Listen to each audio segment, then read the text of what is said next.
A millionaire asks his assistant to carry his child. But 1 year later, a family secret changes everything. Nathan Grayson sat in his sleek, modern office, the skyline of Manhattan stretching out behind him through floor-to-ceiling windows. Late afternoon sunlight spilled across the room in a golden haze, but the air between him and the woman across the desk was anything but warm. Emily Ward, 28, sat stiffly in her chair, hands clenched tight in her lap. Her expression was a mixture of disbelief and restrained fury. Her dark eyes locked onto Nathan's face, searching for any hint of emotion beneath his calm, calculated demeanor. "You can't be serious," she said, her voice low but steady. "You want me to do what? Have your child? Like it's just another item in a contract." Nathan leaned back in his leather chair, fingers steepled, his navy suit flawless, his posture unshakably composed. "I'm completely serious, Emily. This is a business proposal. Nothing more." Emily let out a short, bitter laugh, shaking her head. "You honestly don't think there's something fundamentally wrong with what you're suggesting?" Nathan shrugged, smooth and unmoved. "It's practical. Relationships complicate things. I've had them. Distractions, every one of them. I don't want a wife. I don't want attachments. What I want is an heir. Someone to carry my name and my legacy. And you're the only person I trust enough to consider for this." Emily's eyebrows shot up. "That's supposed to flatter me? That you trust me to bear your child, but not enough to treat me like a human being?" Nathan's expression didn't waver. "This isn't personal, Emily. It's pragmatic, and I believe you're pragmatic enough to see the value in this arrangement." She leaned forward, planting her palms flat on the glass desk between them. "Value? You think money fixes everything? What about my reputation? My dignity? Do you have any idea what kind of judgment I'd face if this ever got out?" His gaze softened just slightly, though his voice remained composed. "That's why everything would be handled discreetly. No one would ever know. You'd have full support, financial, medical, whatever you needed. And when it's over, you'd walk away with enough to clear every debt you've ever had. Enough to give your family the freedom you've been fighting so hard for." Emily hesitated. Her heart thundered in her chest. Her mind raced to the growing pile of bills, her younger sister's unpaid college fees, her mother's ongoing treatments, all the nights spent staring at a paycheck that barely lasted the week. But what would it cost her? "What happens after the baby is born?" she asked, her voice quieter now, her walls not down, but shaking. Nathan sat up a bit straighter. "You'd relinquish all rights. The child would be mine, completely, legally, financially, emotionally. There would be no obligations on your part. No ties." "No ties," Emily echoed, almost to herself. She let out a hollow laugh. "You make it sound like it's just paperwork. But it's a child, Nathan, not a merger." His jaw clenched, just slightly. A flicker of something sharp passed through his features. Frustration. Maybe. "I'm not taking this lightly, Emily. I've thought it through more than you can imagine. And I didn't choose you by accident. You're not just anyone in this company. You're someone I admire. Someone who doesn't break under pressure." Emily leaned back in her seat, arms crossed. "This isn't about pressure. It's about living with what comes after. You can throw all the money you want at me, but that doesn't make this any less life-altering." Nathan exhaled slowly, then leaned forward again, his tone unwavering. "I've built everything I have by making decisions no one else dared to make. Calculated risks. This is no different. I'm offering you a way out of the corner you're stuck in, but only you can decide if it's a door worth walking through." Emily stared at him, her thoughts spinning like a storm. His words echoed in the silence between them, heavy with both promise and pressure. Her future, her family's future, dangled in front of her. But at what cost? "I need to know one thing," she said finally, her voice sharp but her eyes sharper. "Why me? You could have found someone else. Someone who wouldn't question you. Someone who wouldn't care." Nathan paused for the briefest of moments before answering. "Because you're not like everyone else. You don't flinch. You don't fold. And most of all, I trust you to see it through." His voice was calm, but beneath it ran a current of sincerity that caught her off guard. Emily's breath hitched. She hadn't expected that. "I need time," she said at last, standing and smoothing her skirt. Nathan rose with her. Take all the time you need. But understand, this opportunity won't wait forever. She walked to the door, then paused, glancing back over her shoulder. Her eyes shimmered, not with tears, but with defiance. This might be just another deal to you, Nathan. But for me, it's everything. Don't forget that. Then she was gone.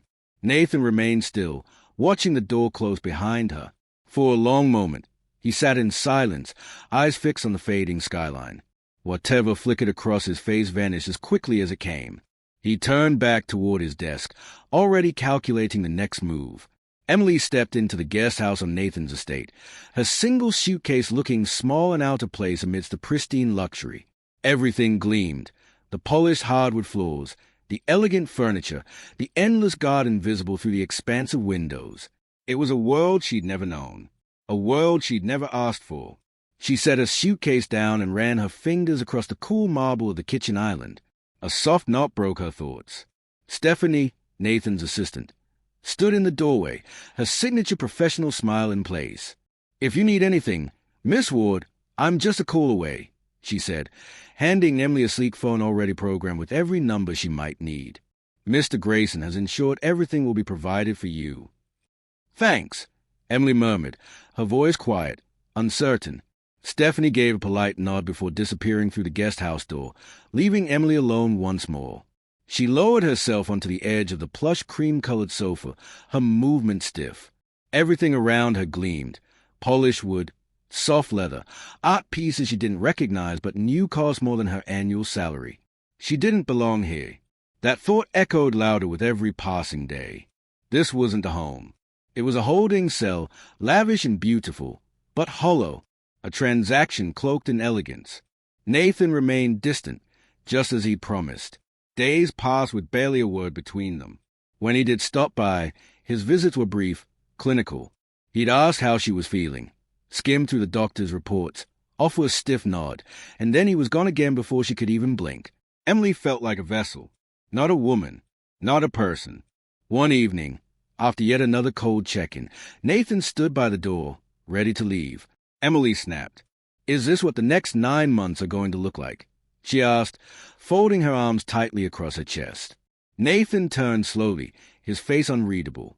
"I'm not sure what you mean." "This," she motioned between them. "You treat me like I'm machinery, like I'm just a carrier of your future, not a living, breathing woman." His jaw tightened. "I provided everything you need. If there's anything missing, I'll make sure it's handled." "That's not what I'm talking about," she said, her voice rising. "I'm carrying a life, your child, and all you do is check boxes and walk away, like I'm just part of your morning schedule." For a moment, something shifted in his eyes, discomfort, maybe, but he quickly recovered. This arrangement was never meant to be personal. Emily, you knew that.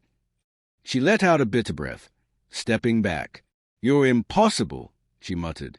Nathan didn't reply. He left with the same blank expression he'd come in with, and the door shut behind him with a soft but final click. The weeks dragged on. Emily tried to settle into the rhythm of her new life, but it never quite felt real. The estate staff remained courteous, but distant. Polite smiles masked whispered curiosity. She caught their glances as she walked the garden paths or sat curled up in the estate's grand library. She was the outsider, the mystery, the woman with no last name and no title, suddenly living on the grounds of a billionaire. Rumors filled the silence she couldn't speak against. One night, Nathan asked her to attend a dinner party, just for show, to maintain appearances, he said.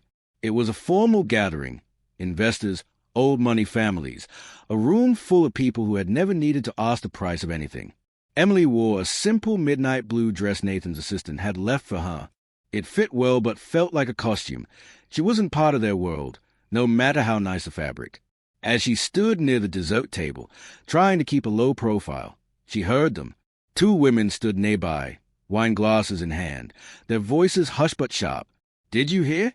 She's the one carrying Nathan Grayson's baby," one whispered, her tone thick with disdain. "Really?" the other woman scoffed. "I expected someone a little more elegant. He could have chosen anyone." Maybe she's just a maid with the right price tag, the first said with a smirk. Emily's face flushed hot. Her fists clenched at her sides. Her breath quickened, but she didn't run. Not this time. She turned and strode straight across the room, through the cloud of murmured judgment, to where Nathan stood mid-conversation with a silver-haired investor. "Nathan," she interrupted, her voice steady despite the storm inside her. "We need to talk." He looked surprised but followed her to a quieter corner without protest. "What is it?" he asked, his voice cool. Emily folded her arms. "Do you even hear what people are saying about me? About us?" He didn't blink. "It doesn't matter what they say. We know the truth." "It does matter," she snapped. "You dragged me into this world, your world, and you expect me to keep my head down and let people treat me like some paid mistress." Nathan's eyes narrowed. "This is temporary, Emily. After the child is born, none of these people will matter." "You really think respect is temporary?" she asked. "That it only applies when it's convenient?" His reply came fast, defensive. "Respect is earned, not given." Emily stepped closer, lowering her voice but making each word count. "And what exactly have you done to earn mine, Nathan?" The question hit its mark. For the first time, Nathan looked unsure. That unbreakable armor he wore slipped, just for a moment. But Emily didn't wait for an answer. She turned and walked out of the party, head held high, heart pounding like a war drum. The next morning, there was a knock on the guesthouse door. Emily opened it slowly. Nathan stood there, not with his usual stiff posture, but with something else in his eyes. Something close to remorse. "I wanted to apologize," he said. Emily raised an eyebrow. "For the party?" "No," he said quietly. "I can't control what people say. But I was wrong to dismiss your feelings.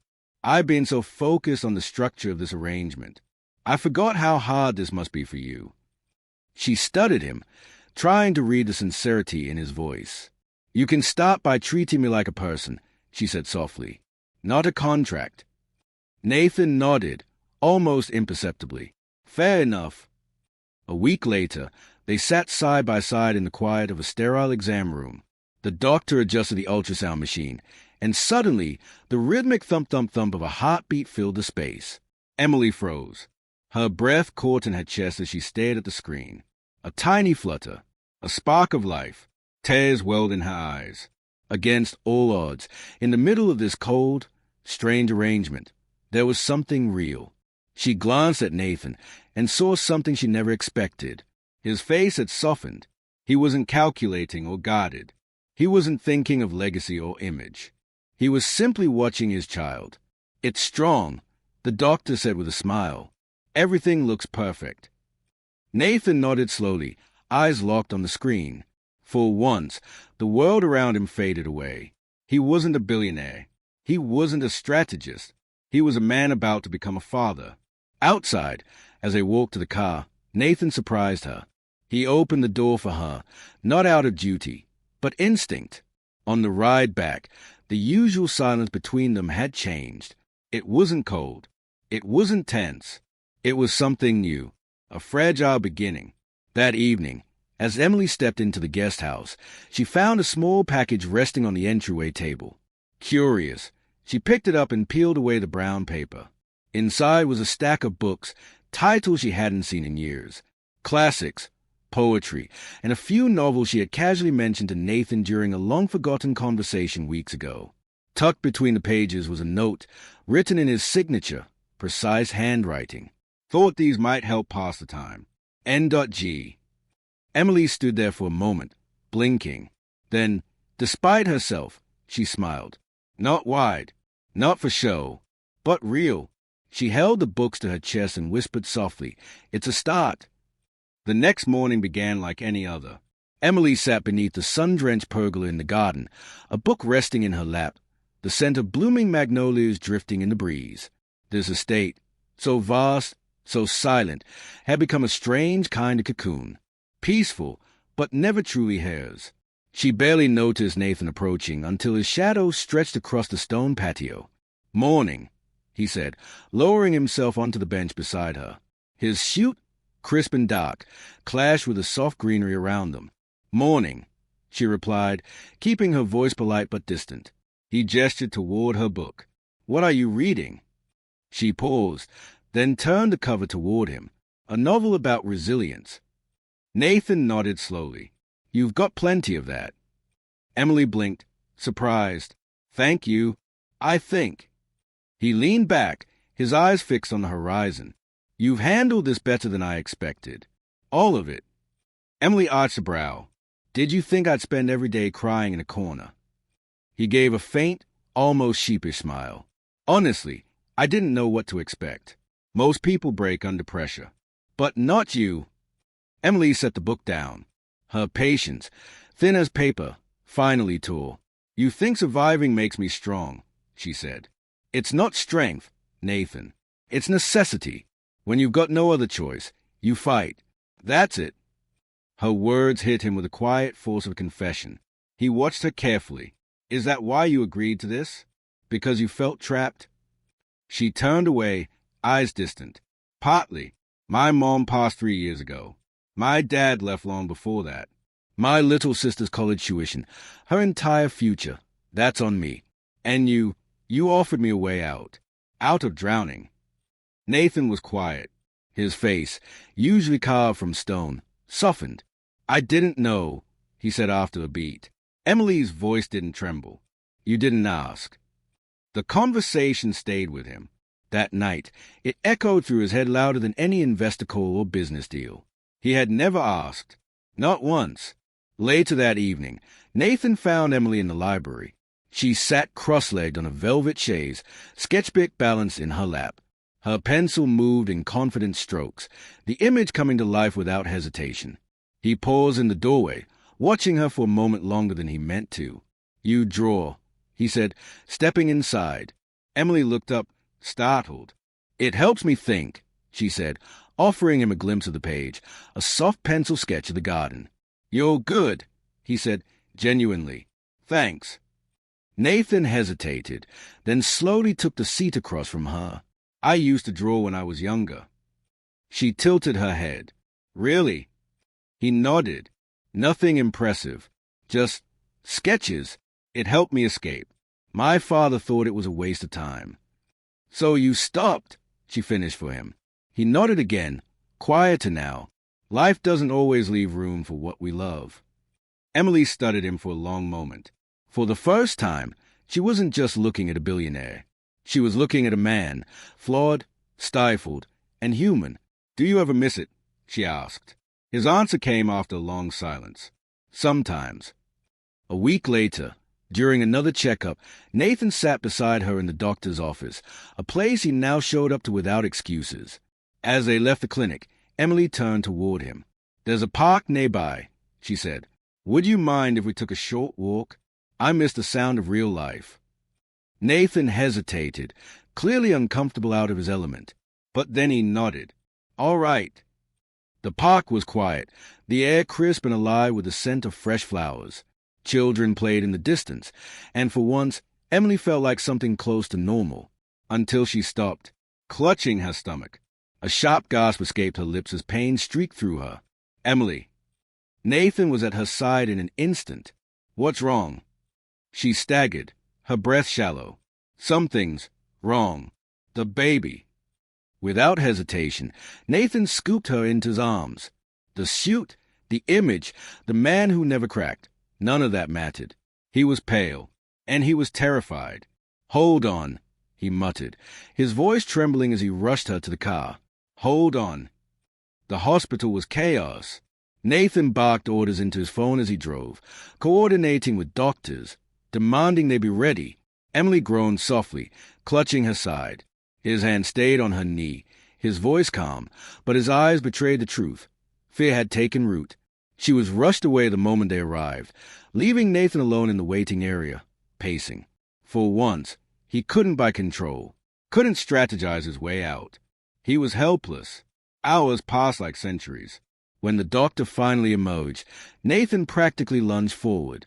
She's stable, the doctor said. So is the baby. It was a scare, but things are under control. She'll need rest and monitoring. Relief hit Nathan like a tidal wave. Can I see her? The doctor nodded and led him to her room. Emily lay in bed, pale but conscious. Her eyes fluttered open as he stepped inside. "You're still here," she whispered, her voice hoarse. Nathan pulled the chair closer, his jaw clenched with emotion. "Of course I'm here. You scared the hell out of me." Emily gave a weak smile. "You? Scared? Doesn't seem possible." He exhaled, dragging a hand through his hair. "It is, when it comes to you. And the baby." The words settled between them like warm earth after rain. Nathan reached out, hesitating only slightly, then rested his hand gently over Hayes. "I didn't think I'd care this much," he said. "But I do." Emily stared at him, the tears rising unbidden. "You're not as heartless as you pretend to be." He let out a quiet, strained laugh. "Don't tell anyone. I've got a reputation to protect." They both chuckled, softly, sincerely. For the first time, the laugh wasn't forced. It wasn't awkward. It was real. From that day on, something changed. Nathan began visiting more often, not with updates or forms, but with conversation, with curiosity, with quiet understanding. And Emily, for the first time since this whole thing began, no longer felt like she was in it alone. In the soft glow of evening, Emily returned to the guest house, exhausted but content, only to find a small parcel waiting for her by the entryway table. Her brows furrowed as she opened it. Inside was a carefully curated stack of books. Novels she'd casually mentioned weeks ago, in passing, in a moment she never thought he'd heard. Between the pages, tucked like a secret, was a note written in Nathan's clean, elegant handwriting. "Thought these might help pass the time. N.G." Emily stood still, the note fluttering slightly in her fingers as her chest tightened. The gesture was quiet, simple, but it mattered, more than he could know. The next morning, they sat together on the terrace, the distant hum of the city below and a blanket of stars above. For once, there was no tension, no awkward silence. Just space and breath. Nathan glanced at her, his voice softer than usual. "I grew up watching my parents use people," he said. "Everything was a deal, even love." Emily turned to him, startled by his honesty. "I swore I'd never be like that," he continued. "But I guess I became it anyway." She placed a gentle hand on his arm, grounding him. "You're not them, Nathan. You can be different." He looked at her, searching her face like it held something he hadn't known he needed. "Maybe you're right," he whispered. "You've already proven me wrong about a lot." Above them, the stars blinked silently, and below, the city shimmered. Two strangers, once bound by a cold contract, were now quietly forging something they hadn't expected: connection. As the due date crept closer, a strange energy filled the estate. Nervousness mingled with anticipation. Emily found herself sitting more often in the nursery, her hands resting gently on her growing belly, wondering who this child would be, who she would become. Nathan, for all his control and logic, was shifting too. His questions weren't about doctors or documents anymore. They were about names, about bedtime routines, about what kind of music babies liked. And one evening, as they sat together in the quiet library, Emily looked at him seriously. "Nathan, when the baby comes, what kind of father do you want to be?" He glanced up from a folder, caught off guard. "I want to give him everything: stability, security, a future." She shook her head. "That's not what I meant." His brows drew together. "I'm asking about love, Nathan. Will you love this child, not for what they mean to your legacy, but for who they are?" Nathan sat back, the question sinking deep. I think I will," he said slowly, "but I've never really thought of it that way before." Emily nodded. "You can't plan for who a child will be. They'll challenge you, surprise you, maybe even disappoint you. But they'll also teach you more than you expect, if you let them." Nathan was quiet, the weight of her words pressing something inside him loose. "I'll try," he said. "For them," she added. "And for myself," he agreed. When the day finally arrived, it came like a thunderstorm in the dark. Emily's labor began before dawn. The house was silent, still half asleep, but Nathan was already at her side, wide awake and pale. He held her hand as she battled wave after wave of pain, his usually calm demeanor cracking with every cry that escaped her lips. Hours later, the cries that filled the hospital room weren't Emily's. They were the cries of a newborn. "It's a boy," the doctor announced, handing the swaddled infant into Emily's waiting arms. Tears flooded her eyes as she looked down at her son for the first time. But then the nurse stepped forward with a second bundle. "It's a girl," she smiled, placing the tiny baby in Nathan's arms. As he gazed down at the newborn girl, something caught his eye, something that made his breath stop short. On her left shoulder was a faint crescent-shaped birthmark, the same exact shape and placement as the one his late father had borne. He stared at it, speechless. Days passed. The twins were healthy, home, and adjusting. But Nathan couldn't let go of what he'd seen. Driven by an inexplicable pull, he ordered a discreet DNA test. Not to doubt, but to understand. When the results came back, they stunned him. Emily was family. Distant, yes, but connected. Bound through a shared ancestor. Nathan sat in his office, the papers trembling in his hands. Everything felt different now. More intimate, more tangled, more fated. He had brought her into his life for one reason, but perhaps destiny had its own agenda. Emily found the test results on his desk 2 days later, and fury ignited. She stormed into his office, the printed paper clutched tight. "What the hell is this, Nathan?" Her voice cracked with betrayal. He toned, guilt etched deep into his features. "I can explain." "You tested me," she hissed. "After everything we've been through, you still don't trust me." "It wasn't about trust," he said quickly. "I just needed to know. There was something about her, about you." Emily shook her head, her voice rising. "No, you needed control, just like always. You couldn't handle not knowing something, so you went behind my back." Nathan's shoulders dropped. The truth caught in his throat. "You're right," he said at last. "I acted out of fear, of losing control, of losing you." Emily froze. "Losing me?" He stepped closer, slowly, carefully. "You've changed everything for me, Emily. I never expected to feel this way. It scares the hell out of me. But I know now, I can't let fear keep running my life. Not anymore." She stared at him, her emotions pulling in all directions. She wanted to stay angry, but something in his voice, his eyes, told her the walls were finally coming down. "Trust is everything, Nathan," she said softly. "If you can't trust me, then this, whatever this is, it doesn't work." "I know," he replied, "and I'm sorry. I'll prove it to you. I'll let go, and I'll trust you, us." For a long moment, neither of them moved. Then Emily nodded, slow and cautious, but no longer angry. "You'd better mean it." "I do," he said, without hesitation. "I do." The next morning, Nathan sat in the nursery, the early light casting golden stripes across the floor. He held his son gently, his large hands cradling the tiny bundle like he was made of glass. Across the room, Emily tucked the baby girl's blanket under her chin, glancing over her shoulder at the man who'd once been nothing but a contract. Now, he was something else. "You're getting better at this," she said with a quiet smile. Nathan looked up, a grin tugging at his lips. "I guess I had a good teacher."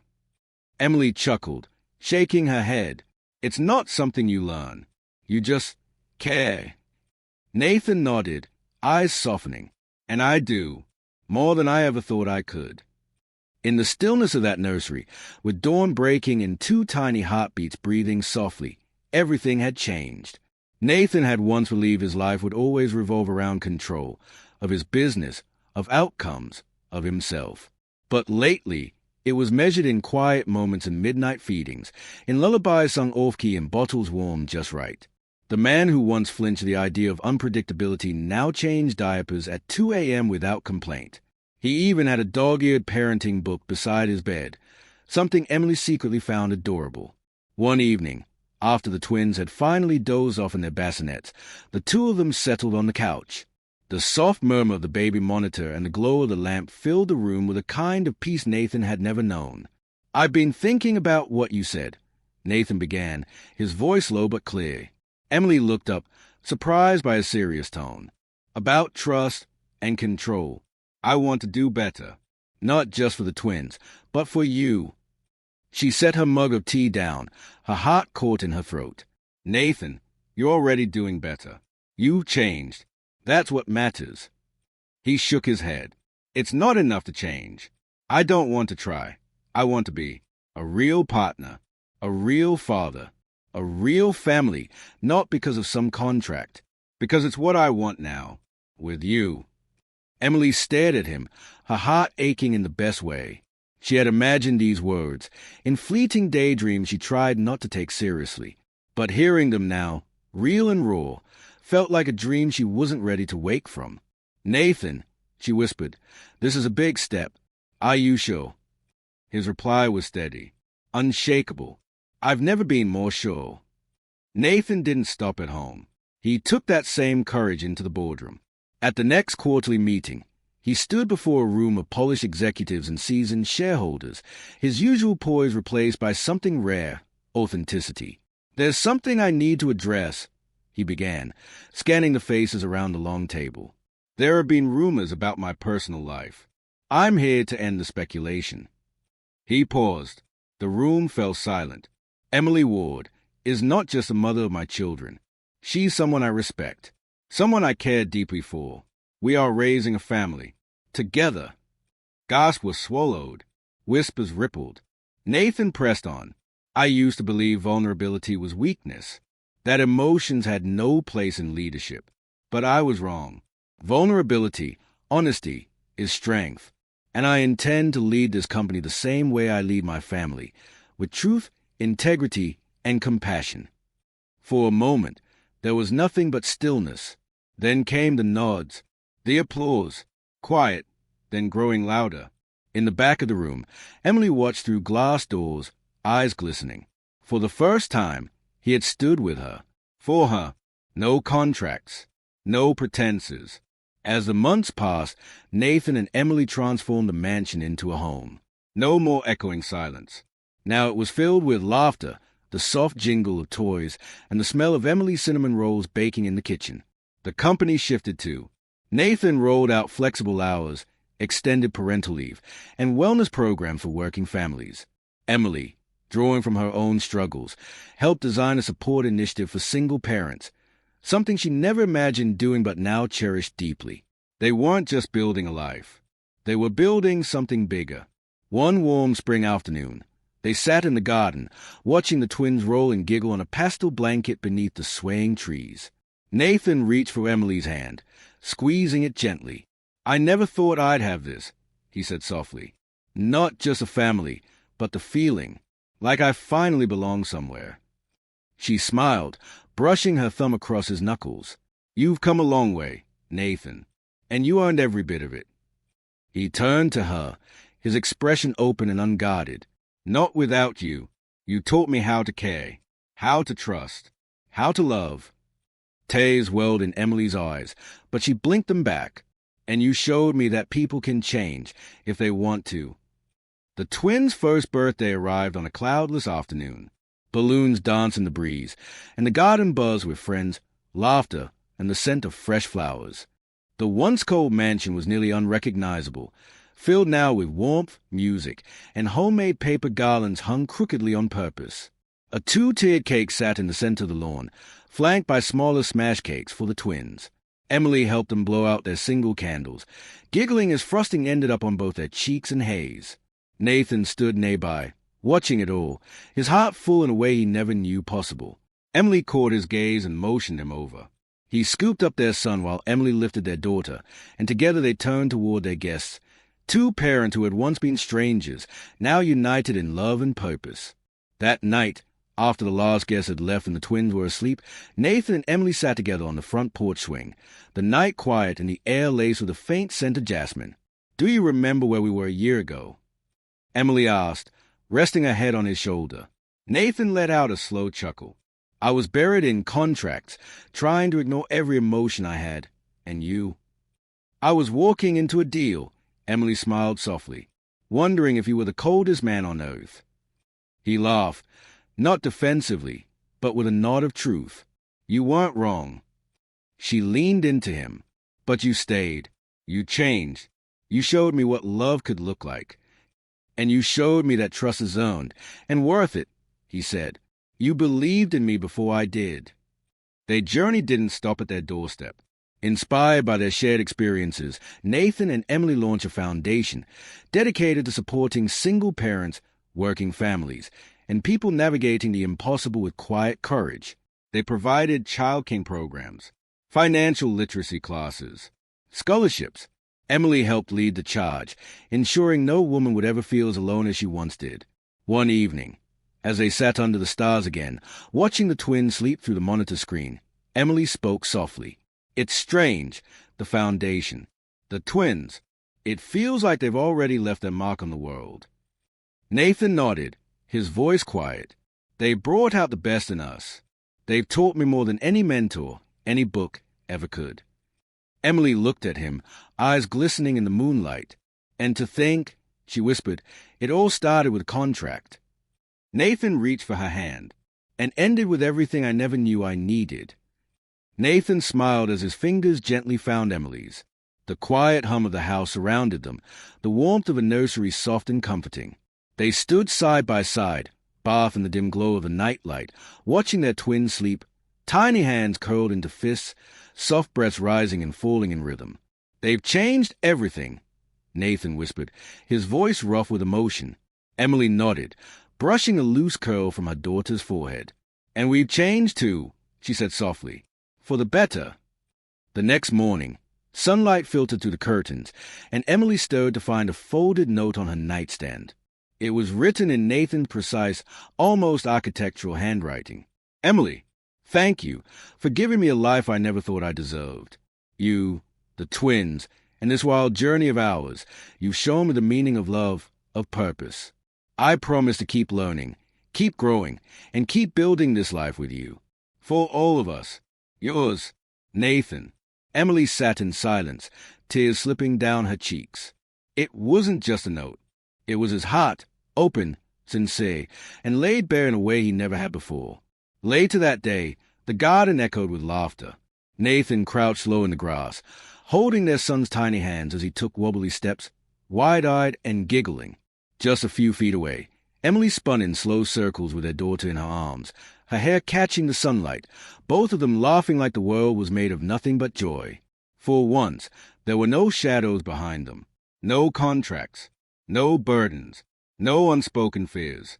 Only this, the moment, the life they had built, unexpected, unplanned, and utterly beautiful. That evening, after the twins were tucked into bed, Nathan and Emily sat on the back porch swing, wrapped in a blanket beneath a sky full of stars. They didn't speak for a while. They didn't need to. Eventually, Nathan broke the silence. It still amazes me, he said quietly.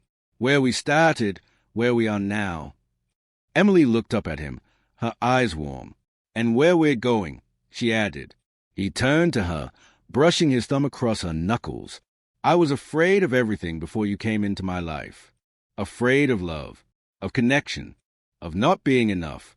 You changed that. You changed me. Emily leaned in, resting her head on his shoulder. And you showed me that people can heal, that even the most guarded hearts can learn to open. In the months that followed, their journey inspired more than just personal growth.